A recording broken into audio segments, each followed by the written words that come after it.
tentang sifat-sifat operasi hitung pada bilangan bulat. Yang pertama adalah sifat komutatif, atau disebut juga dengan pertukaran. Ingat ya, sifat komutatif ini hanya berlaku untuk operasi penjumlahan dan perkalian. Untuk penjumlahan, misalnya, jika A ditambah B, itu sama dengan B ditambah A. Dan untuk perkalian, misalnya, jika A dikali B, itu sama dengan B dikali A.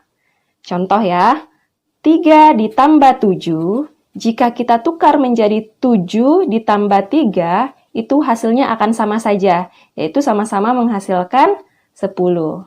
Oke, jadi meskipun ditukar, mereka menghasilkan bilangan yang sama.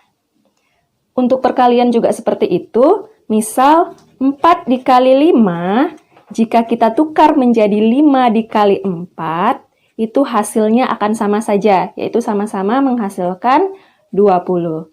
Nah, inilah yang disebut dengan sifat komutatif. Kita lanjut ke sifat yang kedua, yaitu asosiatif. Sifat asosiatif ini disebut juga dengan sifat pengelompokan. Sama seperti sifat komutatif, sifat asosiatif ini hanya berlaku untuk operasi penjumlahan dan operasi perkalian.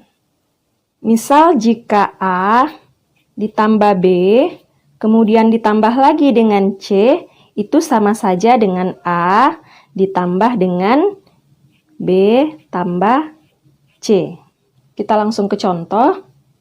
Misal 2 ditambah 3, 5, kemudian ditambahkan lagi dengan 5, itu hasilnya akan sama dengan 2 ditambah 3 tambah 5. Nah, maksudnya seperti ini. Operasi sebelumnya, 2 ditambah 3 dulu, lalu ditambah dengan 5. Ini hasilnya akan sama dengan 3 ditambah 5 dulu, nanti hasilnya baru ditambahkan dengan 2, yaitu sama-sama menghasilkan 10. Untuk perkalian, misal A dikali B, kemudian dikali lagi dengan C, hasilnya akan sama dengan A dikali B kali C. Contohnya, 3 dikali 4, kemudian dikali lagi dengan 2, hasilnya akan sama dengan 3 dikali 4 kali 2. Jadi yang sebelah kiri, 3 kali 4-nya dikalikan dulu. Kalau yang sebelah kanan, 4 kali 2-nya yang dikalikan dulu. Nah, ini hasilnya nanti akan sama saja, yaitu menghasilkan 24. Kita lanjut ke sifat yang ketiga, yaitu sifat distributif. Sifat distributif disebut juga dengan penyebaran. Sifat ini berlaku untuk operasi perkalian terhadap penjumlahan dan perkalian terhadap pengurangan.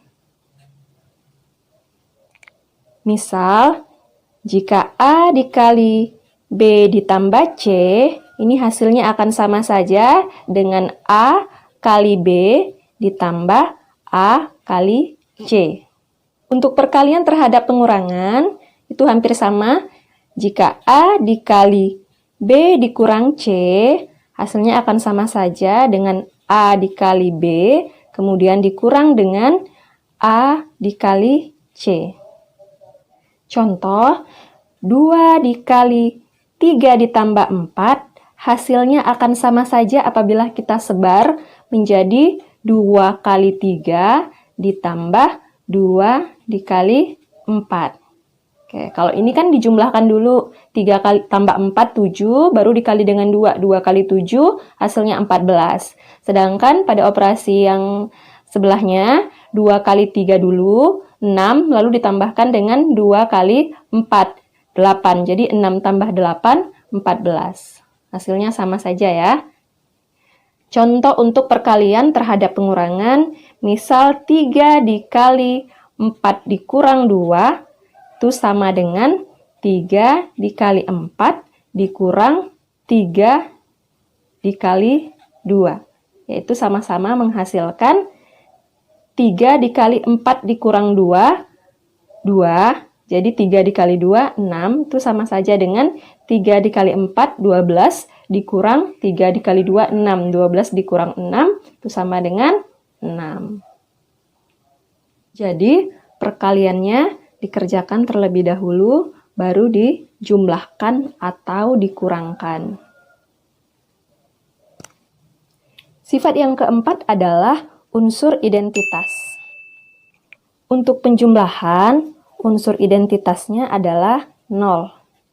Sedangkan untuk perkalian, unsur identitasnya adalah 1. Unsur identitas ini maksudnya adalah, misal untuk penjumlahan ya, jika angka A ditambahkan dengan 0, maka itu sama dengan 0 tambah A sama dengan A. Maksudnya seperti ini, berapapun bilangan yang ditambahkan dengan 0, itu hasilnya akan sama dengan bilangan itu sendiri. Oke, contohnya misal 3 ditambah dengan 0 itu sama dengan 0 ditambah 3, hasilnya akan sama dengan angka sebelumnya, yaitu 3. Untuk perkalian juga seperti itu, berapapun bilangan yang dikalikan dengan 1, itu akan menghasilkan bilangan itu sendiri. Jadi A dikali 1 sama dengan 1 dikali A sama dengan A. Untuk contoh, kita misalkan 3 dikali 1, itu akan sama dengan 1 kali 3, dan akan sama dengan 3. Oke adik-adik, cukup jelas ya. Terima kasih sudah menonton. Jika kalian suka dengan video ini, silahkan like, subscribe, dan jangan lupa bunyikan loncengnya ya.